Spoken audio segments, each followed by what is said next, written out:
Well, Alaji, I'm just wondering, you said we didn't have, if I heard you properly, that we don't have a national plan or a national vision. But at the moment, we do have a Vision 2020, which says we're supposed to be one of the top economies, top 10 economies in the world. And that business support group, actually headed by Alaji Dr. Omar Mutalab. But many will tell you, nobody has been following through with all of those plans we have. So does having that plan, which is not being followed, it doesn't help anybody?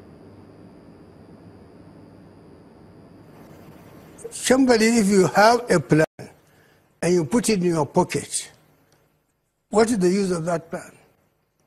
I happen to be a member of political thematic group of Vision 2020.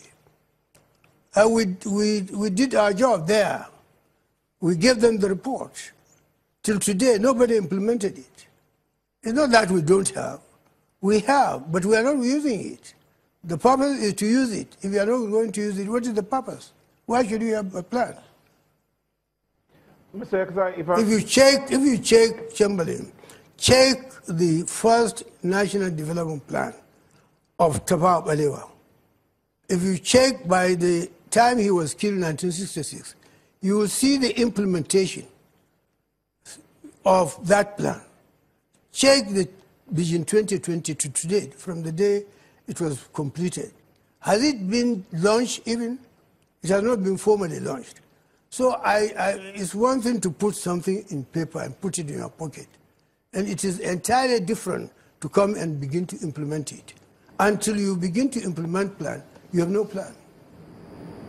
Alaji Yakasai, are you implying that what we need is not exactly physical restructuring as much as mental restructuring, as accredited one time to a former president?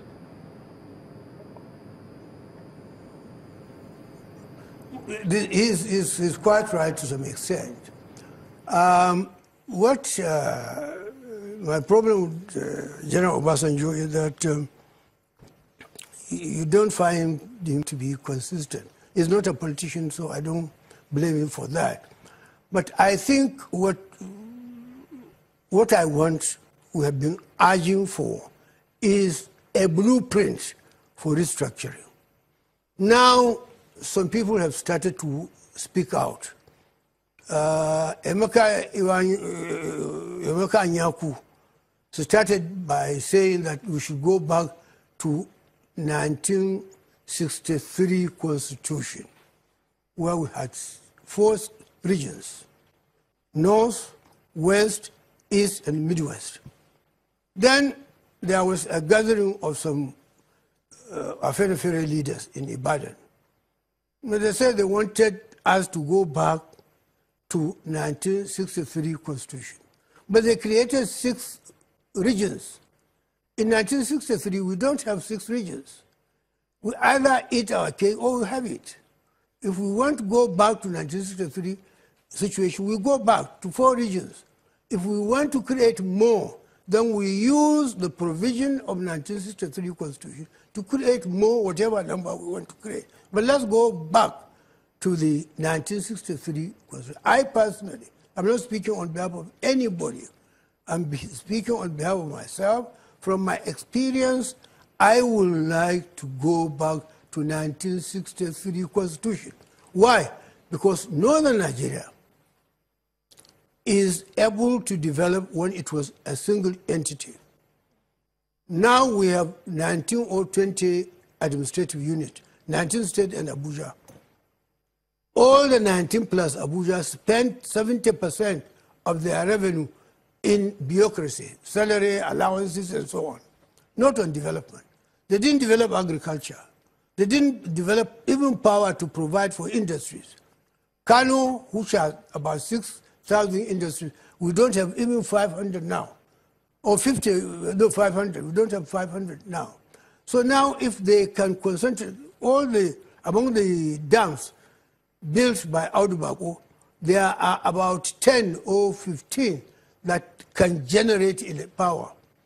And if we will do that, if we will do away with 20 bureaucracies, and all the money, 70%, will be put together, we'll have enough capital. We don't need foreign capital to develop the North. What is it saying then that there is a rancor? If everybody is saying, let's go back to 1963 Constitution, why does it look like there is a difference in terms of what some people perceive the North to want and also what some people perceive the South to want as well? Well, I think you don't ask me this question. You ask them. Because they keep on saying, this is the reason why I'm insisting for a blueprint in black and white, so that next time they will not come back and say we should go back to 36 state again. They agitated for the creation of state. My friend Ayo Adebanjo of Action Group, of our Vanguard and Afere is there. Go and ask him. They started it. And now they are the one who are saying we should go back to that one. In fact, when they were even advocating for more state in the north and in the east, they didn't want the Midwest to be created. Alhaji, let me ask you quickly, what's your view on resource control? This quest that states should be able to control whatever resources are in their states. That was what we were doing before. And when you go back to 1963 Constitution, is what we are going to do. But there is a misinformation. People say 50% of revenue generated is given back to the, is wrong. In the first place, what led to the agitation for resource control is fuel, oil, and gas. Oil is extracted from the riverine area. There is an area called onshore. There's the onshore-offshore dichotomy? No, I'm coming. If you can help me, I'll remember it. What I'm trying to say is that majority of the oil that we are taking in Nigeria is from the sea. Most of the investors prefer to go to the sea rather than onshore because of the crisis. Which only started recently. Huh? The crisis only started recently. But let's not look at that.